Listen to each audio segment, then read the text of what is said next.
সুপ্রিয় শিক্ষার্থীগণ, আসসালামু আলাইকুম। এখন যে এই মুহূর্তে যে সাজেশনটা তৈরি করতেছি এটা হচ্ছে অষ্টম শ্রেণীর জন্য।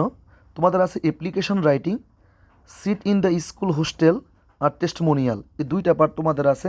তো এর মধ্যে seat in the school hostel খুবই ইম্পর্টেন্ট। এরপর আছে সিবি রাইটিং। সিবি রাইটিং তো এসএসসি লেভেল এবং সবার একই।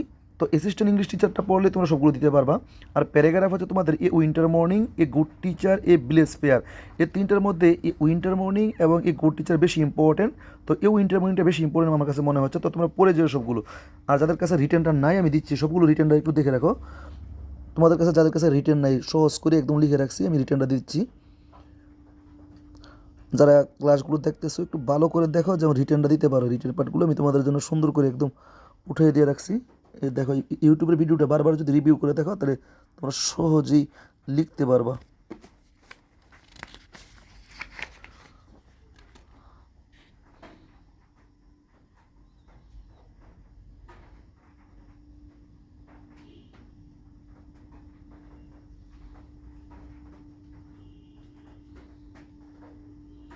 এটা হলো টেস্টমোনিয়াল অ্যাপ্লিকেশন।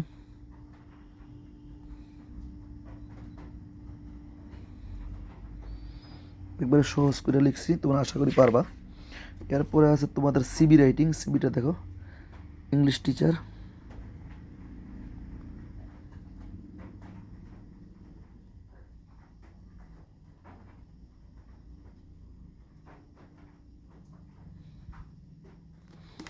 সিবিটা দেখো ভালো করে।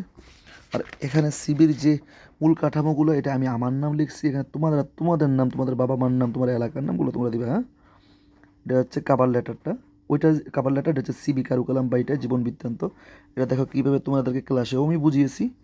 তো আশা করি তোমরা পারবা।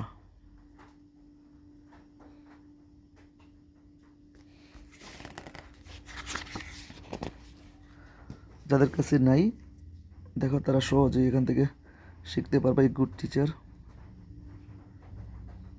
ভিডিও স্কিপ করে বারবার টেনে একটু দেখো, যাদের ভিডিও করা তো একটু কষ্ট হবে তোমাদের। তারপরও চেষ্টা করতেছি তোমাদের জন্য, পরিশ্রম করে আমি অনেক সময় ব্যয় করে তোমাদের জন্য সাজেশনগুলো তৈরি করতেছি। বাংলাদেশের কি কোথা থেকে দেখো তো কমেন্টে একটু জানিয়ে দিও।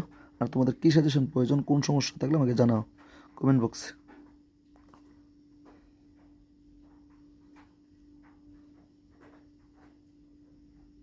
এটা হচ্ছে উইন্টার মর্নিং, খুবই ইম্পর্টেন্ট একটা প্যারাগ্রাফ।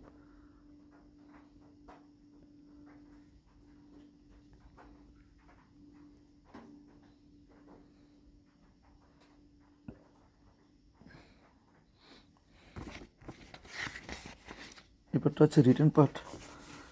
এরপর তোমাদের যে কাজটা করতে হবে, এখানে গ্রামারের রুলসগুলো আছে। তো রুলসগুলো তোমরা পারবা না সবগুলো, এখানে একদিনে সব করতে পারবা না। যে ফাইনিট ভার্ব বা নন ফাইনিট ভার্বের পার্টগুলো করা আছে অষ্টম শ্রেণীর শিক্ষার্থীদের জন্য এখান থেকে।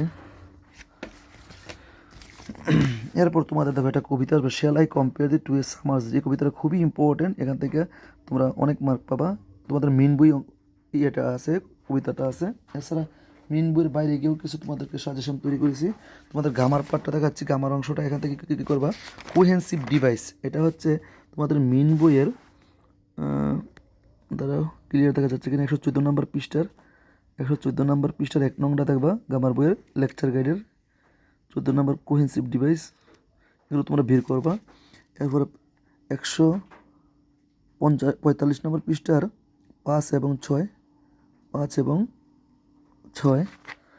এরপরে রাইট ফর্ম অফ ভার্ব হচ্ছে, এটা হচ্ছে 147 নম্বর পৃষ্ঠার 1 নং এবং 2 নং, 1 নং এবং 2 নং। এরপর এটা হচ্ছে 148 নম্বর পৃষ্ঠার 6 এবং 8 নং। আর এটা হচ্ছে 149 নম্বর পৃষ্ঠার নন ফাইনিট ভার্ব, এটা হচ্ছে 2 এবং 3 নং। এই পার্টগুলো তোমাদের খুবই ইম্পর্টেন্ট। তো আশা করি কিছুটা হলো তোমরা এখানে উপকৃত হবে ভালো করে যদি পড়ো। ধন্যবাদ সকলকে।